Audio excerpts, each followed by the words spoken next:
So what are you looking at? So what I'm thinking is like I could take this brake vacuum and we could split it off of this vacuum right here. Mm-hmm. By finding another piece of that tube that I have in there. It might be this size. And then I've got a T. We can just put a vacuum T right there on that line and tie this vacuum into that vacuum. Just to make the brakes work. Right, so then the brake cylinder thing is getting vacuum pull on it so that it functions properly. Mm-hmm. And then this just needs to be tied back onto the linkage right here. Yeah. And then that makes that part work. Mm-hmm. So that's easy clip back in. I don't know where that little clip went, but I probably blew it away. You may have just now. It probably blew off and then we're just sitting on there and now it's gone. So we could come up with a little R clip or something. Mm-hmm. Could have blown off down under the front under there too. Yep. Okay, so then that's that. So technically, in my opinion, I think we could put that brake thing in there. Put gas in and see if it Put runs. some fuel in it, get the battery charged back up, and see what we can get the thing to do. Wow. That's my thinking at this point.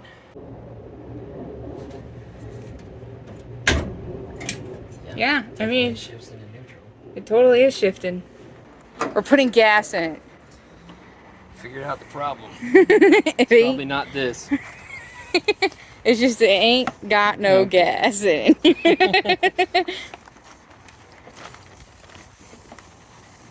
Have we put gas in this thing before? Yeah, I put like 2 gallons in it back in the day. Yeah, see, I don't know where this went. I mean, I feel like this was right here in new vans, but I don't know where this would go on old vans. Yeah, I don't know. Yeah, because I think mine is like just like right there. Yeah. But like oil check, trans check. I think that's oil fill.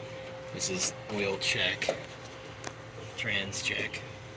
This is windshield washer fluid, which I have that jug in there. Mm-hmm. Go like that. Can mount it right there, potentially. Yeah, we'll use it if we need to. Yeah.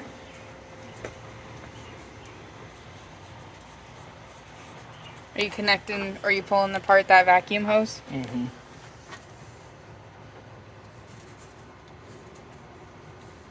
See if you can put in the 3-fer. Right.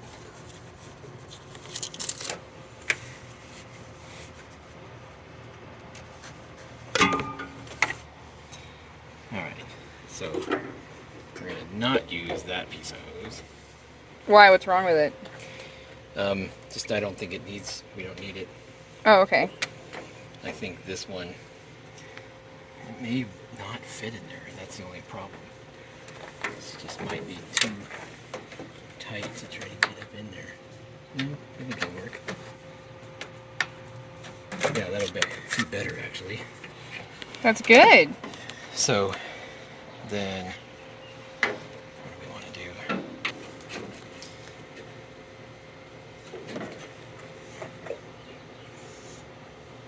It's always better to cut less first. Well, so this was the length of the thing that we had.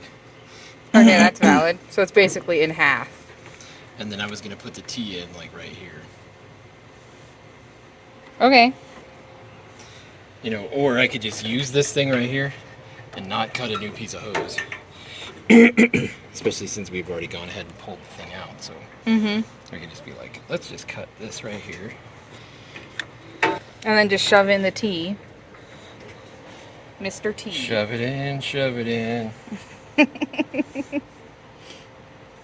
Alright. And then we'll put this guy back in here. And that's going to the brake, or where is that going? So this goes to the carburetor. Mm-hmm. And what does the carburetor do? So that's the intake.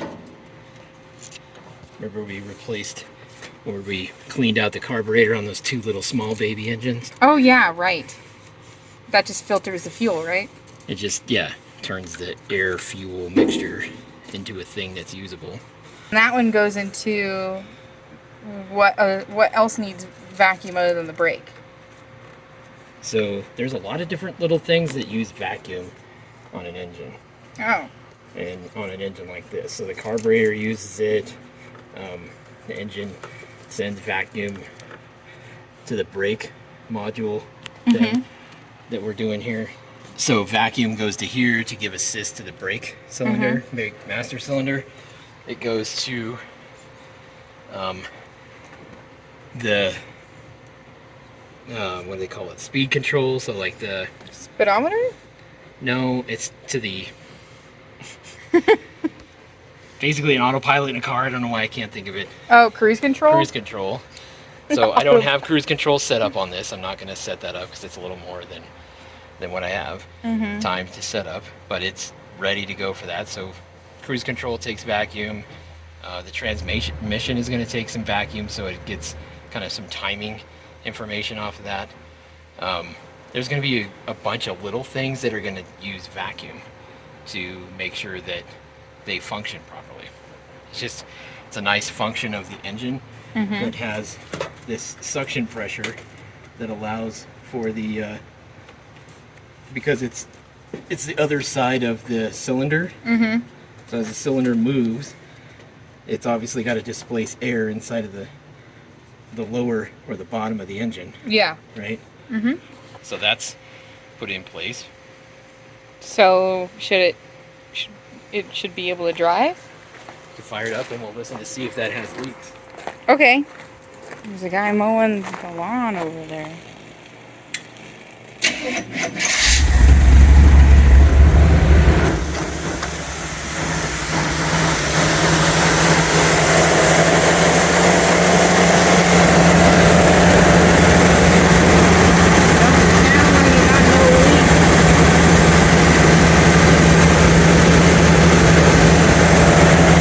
Doesn't sound like. No. No, I didn't see anything change. Feels perfectly fine. Yeah.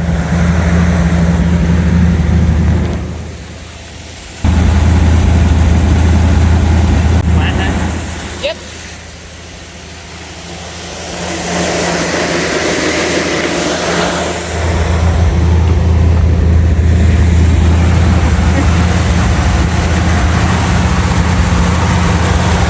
So what's he messing with? The throttle. Alright.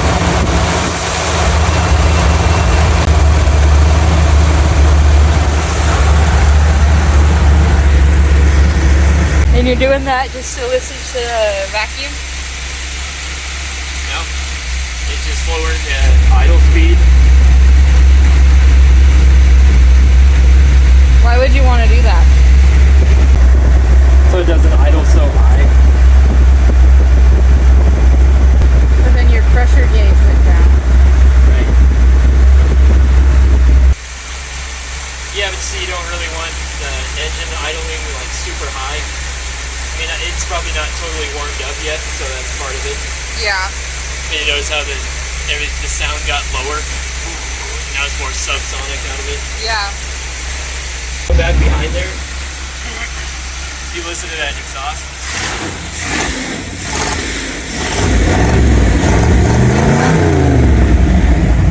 Yeah, I just blew the wasp nest away. That's awesome. That was really cool. So yeah, we could probably have this running in a day or so. And just move it or... Right. Awesome. That's awesome. Yeah. Doing that. That's great. Yeah. I feel pretty good about that because that makes me happy. So if we say, hey, here's a project van we're asking 10 grand or best offer. It runs. Mm-hmm. It will drive. Right. And it can brake. And if we can put a seat back in it, or two, then you could sit in the front of it. We can back it up, see if we get it steering, get it all running. I know I've adjusted the steering pump, so I know the power steering pump works.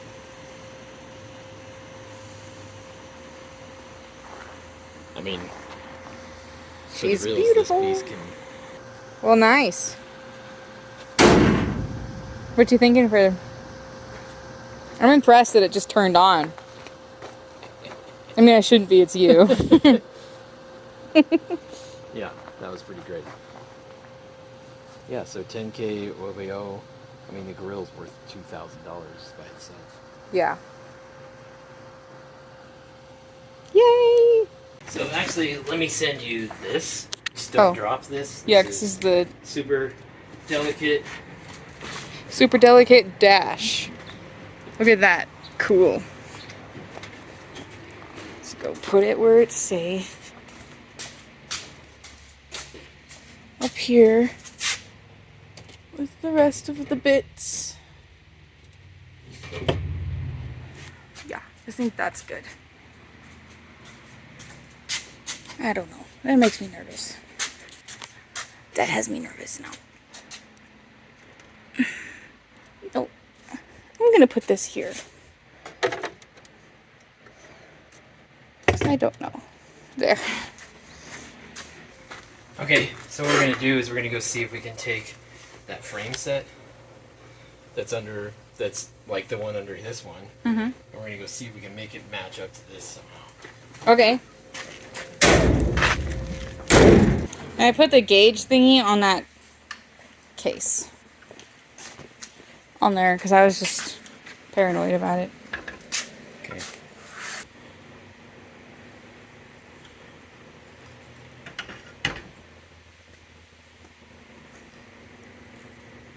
I bought those seats that are out of a Corvette. Mm-hmm. And they go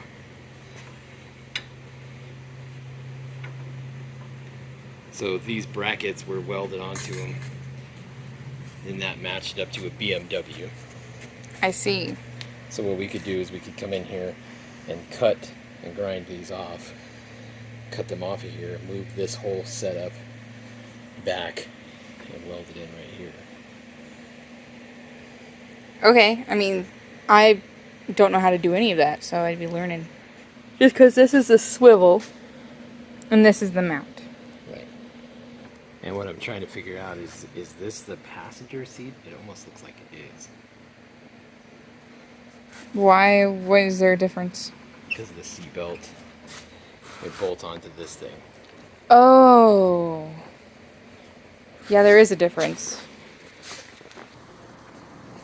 No, it's the right one. Oh.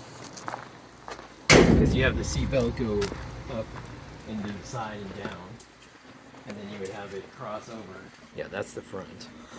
I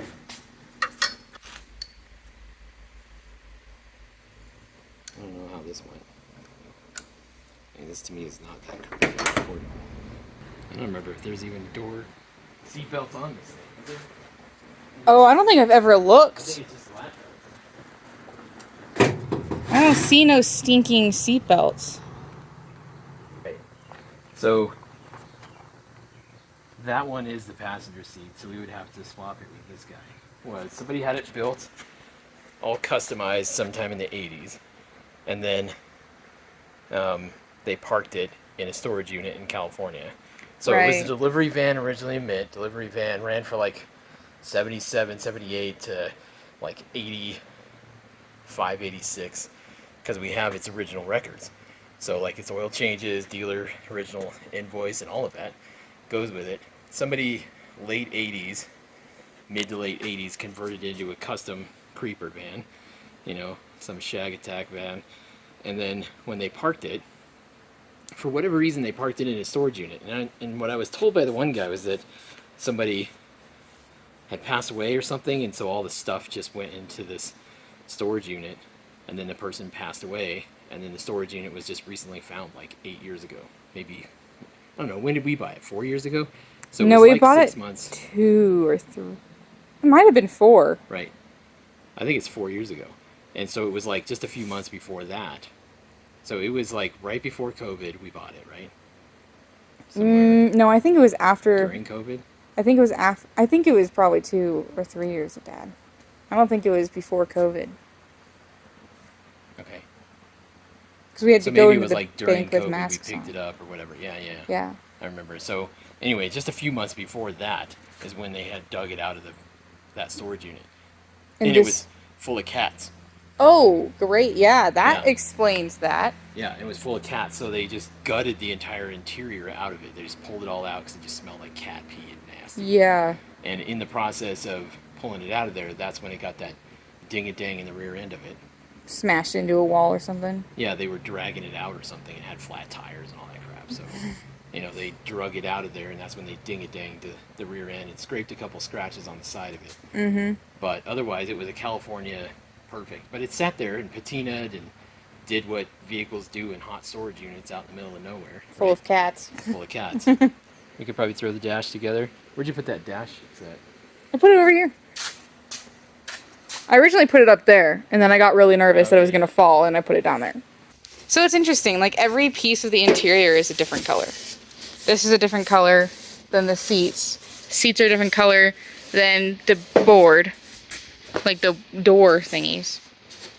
I wonder what this, like, creeper van was spec'd out to be. Okay, so this right here, Mom and I cleaned all of this up. Mm-hmm. And we took all of the original vinyl crap that was all over this that had been all cracked and split and everything. Oh, yeah. And so we took all of that off and put this paint on it, repaired the dash because it had a big old crack in it. Oh.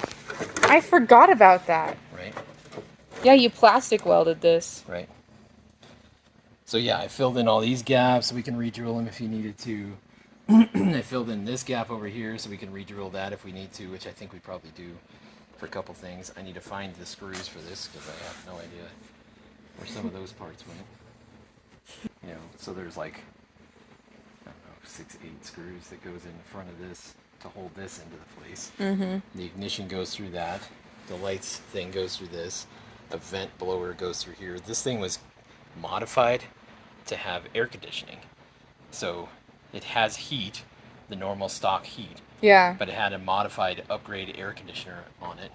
The air conditioning system was pulled off, so they pulled the compressor off, they pulled all the stuff out, so all of that is in there. It has the condensers, it has all the pieces for it. It's just not hooked but up it's not anymore. Hooked up and not piped in. But it had extra blower vents and stuff in here for AC. So that's what this one was cut for, and that's what that one was cut for. Wow. AC vents. And I think And this this? one too, yeah. This Yeah. was all cut for an AC vent across the top of there. Or a brand so new all of radio. those just clip in and screw into place. The radio went right here. Oh, okay, I see. Yep. Wow. And then I don't remember all the things in here. There was some other knobs and other bits and bobs. Bits went in and there. bobs. That's But awesome. yeah, if we can find a couple of pieces, then this thing just goes back in. You hook up all your wires, you put all your parts and pieces in there, and then it just clips into the front. It just like clips onto there. Mm-hmm. And then we can put the doghouse back in Yeah. and make sure all of the things are good. Put the seat, or both of the seats back in. Yeah, so there's like some extra light bulbs we need. Some other fittings. This goes to the lights switch. Mm-hmm. To turn on and off the rear lights. etc.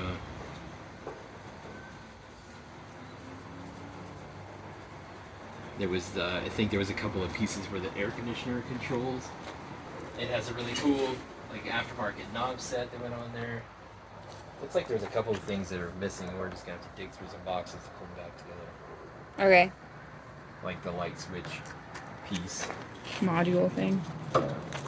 This goes to the back of the thing. This goes back to the back of this stuff. I don't remember where all of these things exactly go, so it will sort itself out as we're moving along. Mm-hmm. Does this thing have a horn? Yeah. What does it sound like? I don't think it's hooked up right at the moment. Oh, okay. Well, we'll have to figure that out. It would sound like your van, I'm sure.